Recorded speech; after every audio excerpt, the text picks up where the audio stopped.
I actually think you're responsible now for about 20% of Twitter's global reach. Yes. You are Or the business anger. model. It's all anger. Yeah. But listen, I find it very exciting because you dare to have an opinion, Darren, and you're always welcome to have an opinion on this show. Does it bother you at all if you get any pushback? We had a fantastic interview, I think it was last week, about getting people back to the office, which I happen to think is an exactly the right policy. And we should encourage people to get back to work and save the economy and also save our mental health. But does it bother you if there's pushback, if there's criticism? How does it feel on a human level? On a human level, I don't mind pushback. I don't mind debate. Frankly, I quite like speech and debate because it helps us reach conclusions about issues, very important issues, like getting people back to work, which to me is a very important issue. And Mark, even issues like the fact that there are 839,000 kids missed school last week due to the self-isolating rules. I was Scandal. this week. It is a scandal. This week, I was, by many people on Twitter, informed of the fact that I should know better than to talk about someone who has campaigned heart and soul for issues around children, for feeding children. Well, actually, Mark, the best way to help kids who are on free school meals, and by the way, I was one of them, is to ensure that kids are in sodden school, right? Excuse me for using my language. Say it. You won't be censored here, Darren. Keep it coming, Darren. That's what's so important. So I don't mind that. But what I do mind is, and I've seen this hilariously, Reasoned, as you might know, is a one-man band. Well, Mark, I've received several emails over the past week telling me that Darren Grimes, who works for Reasoned, is beyond the pale and that Reasoned should think twice about hiring him. And I wanted to reply, Mark, by saying, well, Darren Grimes' head is very much on the chopping block, don't you worry.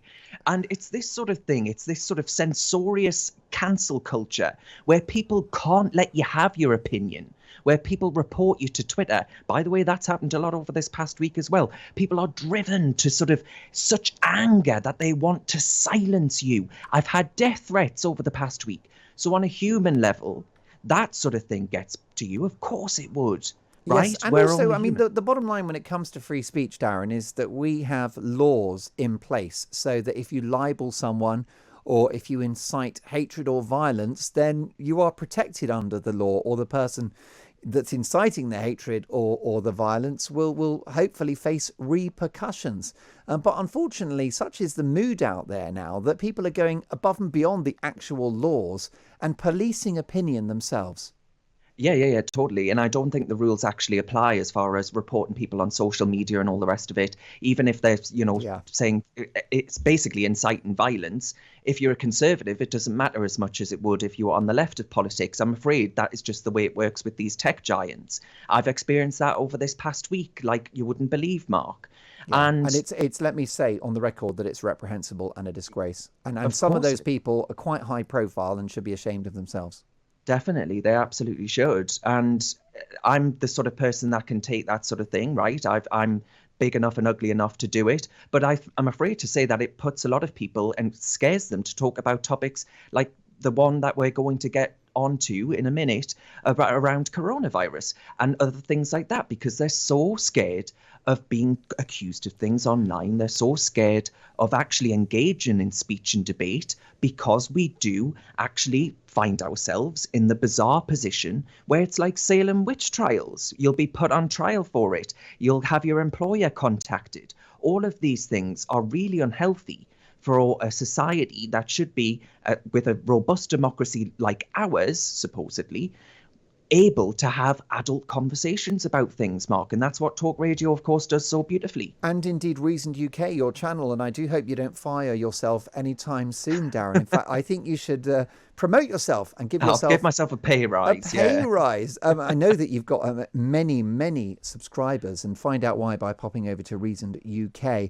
Let's talk about those COVID passports. Darren, look, I've gone against the grain, perhaps, of mainstream talk radio opinion here by embracing Freedom Day. I know it comes with strings attached, but it's pretty clear that if Keir Starmer was Prime Minister, it would not be happening on Monday. We would be stuck with masks and social distancing for the foreseeable future.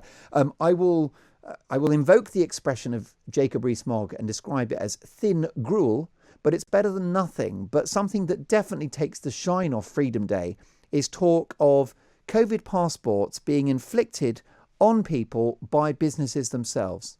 Yeah, I mean, you mentioned Sir Keir Starmer there. I honestly think that that's one of the most extraordinary parts of this entire saga, this entire pandemic. The government are so incredibly fortunate to find themselves against who I think is a sort of craven, cowardly, and frankly contemptible leader of the opposition. I think Sir Keir Starmer spends so much time on the fence, Mark, that he must have more jabs to the bum than the nation has had to its arms. It really is extraordinary. But listen, one way in which he is right, I think, is that nobody... I can just feel it going viral as we speak. Yeah, he can. Well, again, I'll have more hate.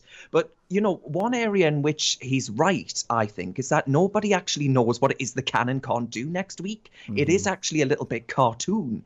And one of those issues is, of course, vaccine passports. And I don't think my problem with them is that I don't think it's going to end at nightclubs and other large venues insisting on all of us sharing deeply personal information about our health. And I say this as someone who has had the vaccine in an effort, of course, to get more people to take up the jab, to be coerced into taking up the jab. Just as you're coerced to pay the telly license if you want to watch live television, even if you're not watching the BBC. You know, you're going to be coerced to use nightclubs and other things. And I think that I'm actually with the owners of nightclubs who say that this is a trap. And they say this not as mad conspiracy theorists, but because they reckon that government is going to say, right, you can voluntarily use the COVID passport system, the NHS app. But when cases start to rise, guess who's going to get the blame, Mark? It's going to be the nightclubs. It's going to be the nightclub industry.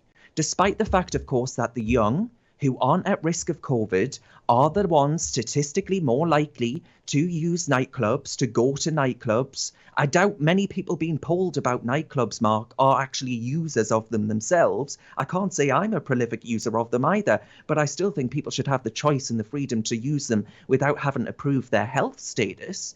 It's an extraordinary state of affairs. Well, do you think we'll see a dual economy in which some businesses embrace freedom and individual choice and others not? Because we know that Sainsbury's, for example, the supermarket chain, will not be enforcing a mask mandate. And I really want to salute them for that decision. Meanwhile, and you hinted at this just earlier, that the nightclub owner Recom UK has said it will not be asking for vaccine passports at its doors when it reopens venues. And they run 42 nightclubs.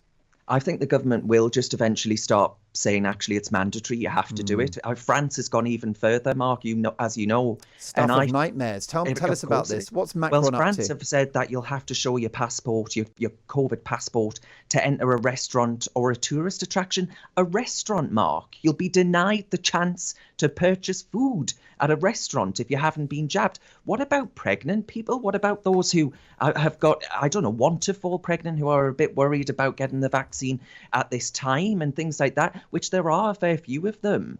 People who actually just are strongly opposed to having the vaccine or being coerced into having the vaccine.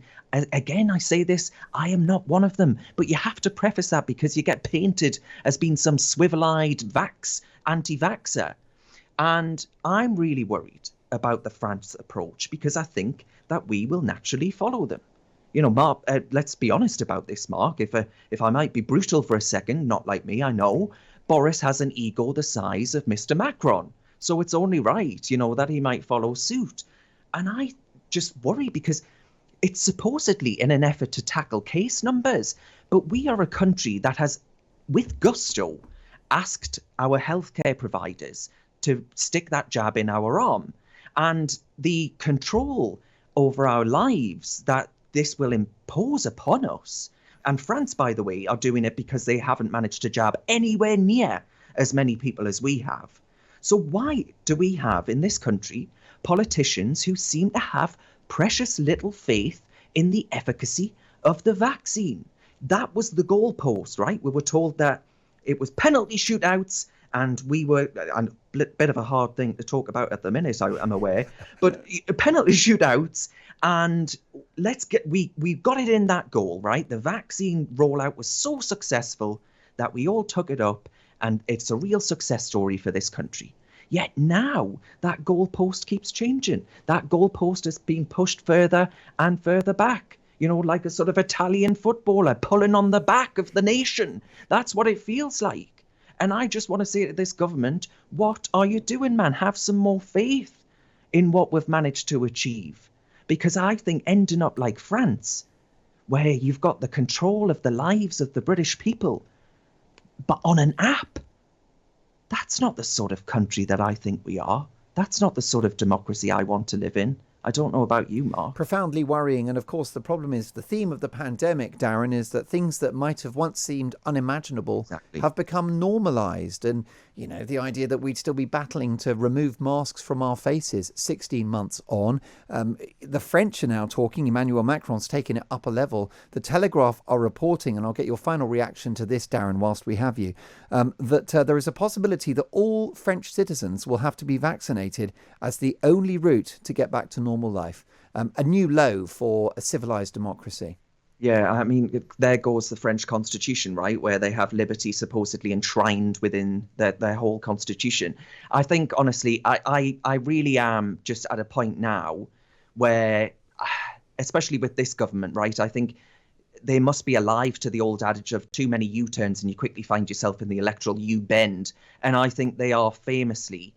They have said, they came out and they said they wouldn't put in place COVID passports. I think if they follow the Macron route and go down this road, it will be a sad day for liberty, in which, in a country, let's not forget, I keep saying this, you're basically looking at roundabout achieving that herd immunity, aren't you, by the fact that, the vaccine spread among young people like me, who at worst you would feel like you've got the flu. Let's be honest about that. Average age of death is what, 82? 83. 83? There you are.